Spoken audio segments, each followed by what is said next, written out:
लड़का बनी बहू। पूरे 28 साल का हो चुका था ऋषभ, लेकिन शादी करने को तैयार ही नहीं था। माँ बाप पूरी तरह से परेशान हो चुके थे।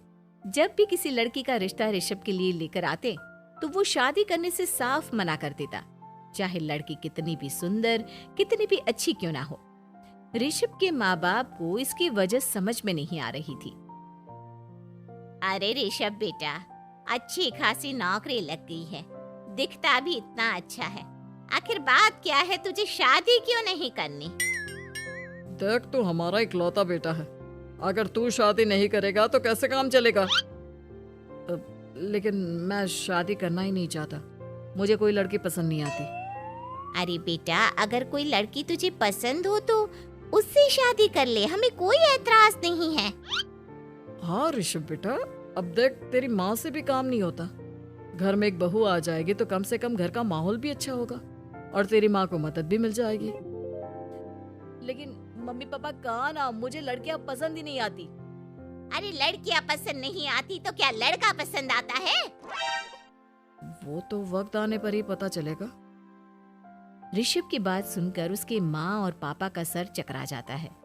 कुछ दिनों के लिए ऋषभ अपने ऑफिस के काम से शहर से बाहर जाता है और जब लौट कर आता है तो सामने का नजारा देखकर उसके माँ पापा बेहोश होते होते रह जाते हैं। अरे ये क्या, ये तुम्हारे साथ कौन है? माँ, ये दीपक है, मेरी पत्नी। हम दोनों ने शादी कर ली है। दीपक तुम्हारी पत्नी कैसे हो सकता है? अरे दीपिका होती तो बात समझ में भी आती, ये तो लड़का है।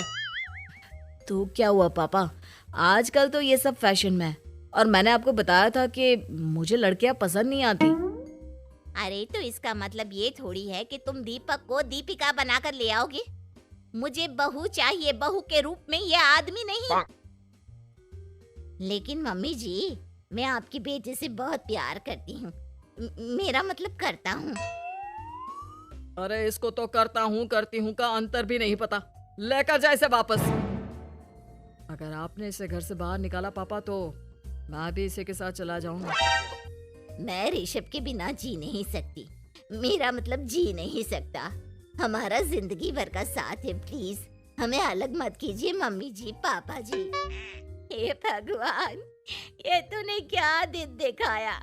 तेरे बेटे को थोड़ी अकल दे दे, लड़के को बहू बनाकर घर में ले आया है। अब क्या होगा, हम दुनिया को क्या मुंह दिखाएंगे? माँ, बेकार में परेशान हो रही हो। दीपक आपके सारे काम करेगी और एक अच्छी बहू की तरह आपके साथ रहेगी, देखना। पहले तो खुद तो क्लियर कर ले कि यह कुछ करेगा या करेगी, बाद में हम सोचते हैं कि हम क्या करें। बहू के आने के बाद क्या करते हैं, मुंह दिखाई की रस्म, तो आप भी वही कर लीजिए। आप चाहे तो मैं पूरे मोहल्ले में न्योता दे आती हूँ। अरे रहने दे, तेरी वजह से बेइज्जती और ज्यादा होगी। आई बड़ी, अब मेरा मतलब है आया बड़ा न्योता देने वाला। अगले दिन सुबह के वक्त दीपक बड़ी नजाकत से चलता हुआ सबके लिए चाय बनाकर सुबह सुबह बालकनी में आ जाता है। प्रणाम मम्मी जी, प्रणाम पापा जी। ये देखिए, चाय बिल्कुल आपकी पसंद की है। मुझे ऋषभ ने सब कुछ बता दिया था कि आपको क्या क्या पसंद है।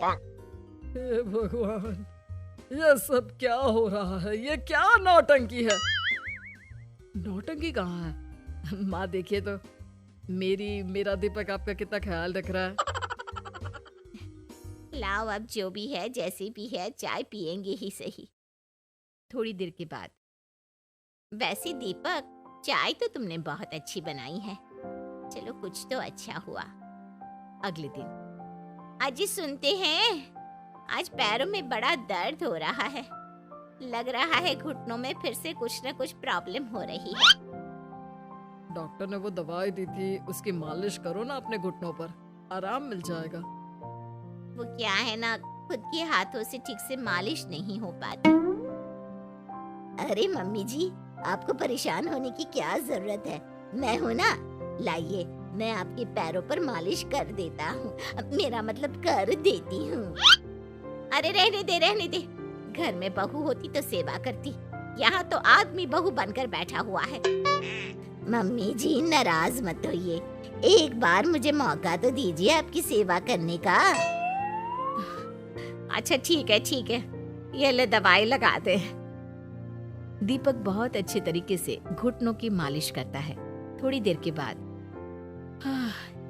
इतना आराम मिल रहा है क्या बताऊं, ऐसा लग रहा है मेरे घुटनों में कभी तकलीफ थी ही नहीं। लगता है तुम्हारी लड़का बनी हुई बहू तुम्हें पसंद आने लगी है। ऐसा कुछ भी नहीं है, वो तो बस इतने अच्छे से मालिश की इसलिए मैंने इसकी तारीफ कर दी।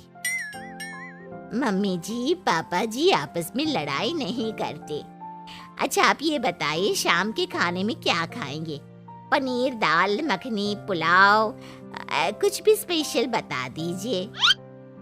अरे भाई ये सारी चीजें मुझे तो खाने में बहुत ही पसंद है। तुम क्या कोई औरत हो जो पनीर दाल मखनी बनाओगी? हाँ, अरे लड़का हो तो लड़के की तरह बिहेव किया करो ना। भले ही मैं लड़का हूँ तो क्या हुआ, अब तो मैं ऋषभ की पत्नी और आपके घर की बहू हूँ, तो मुझे उसी तरह से रहना पड़ेगा ना। अच्छा ठीक है, जो तुम्हें पसंद है बना लो। आदमी रसोई में खाना बनाते हुए कैसे लगते हैं, जरा मैं भी तो देखूं। शाम को दीपक सबके लिए अच्छा सा खाना बनाकर डाइनिंग टेबल पर लगा देता है। ऋषभ ऑफिस से जब लौट कर आता है, सब लोग खाना खाने के लिए बैठ जाते हैं। अरे वाह, क्या गजब का पनीर और दाल मखनी बनाई है। ऐसा जायका तो होटल के खाने में भी नहीं आता। दीपक कितना अच्छा खाना बनाती हो, मेरा मतलब बनाते हो। तुम्हारी इसी अदा की वजह से तो मुझे तुमसे प्यार हो गया। अरे बहुत हो गया, आदमी होकर आदमी से प्यार करते हो। अरे लेकिन कुछ भी कहो, जरा खाना खा कर तो देखो ऋषभ की माँ, मजा आ जाएगा। हाँ वैसे बात तो आपकी सही है, खाना तो वाकई में लाजवाब है। इतना स्वादिष्ट पनीर तो मैंने अपनी जिंदगी में नहीं खाया।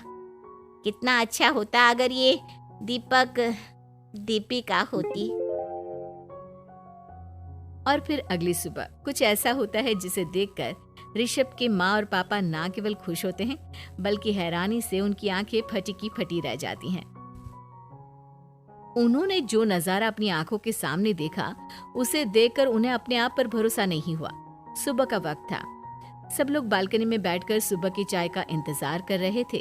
तभी रसोई में से एक बहुत ही खूबसूरत लड़की, जिसके लंबे लंबे बाल थे और जिसने साड़ी पहनी हुई थी, हाथ में चाय की ट्रे लेकर वहां आती है। अरे ये कौन है? रातों रात हमारा लड़की बहू बन गया क्या?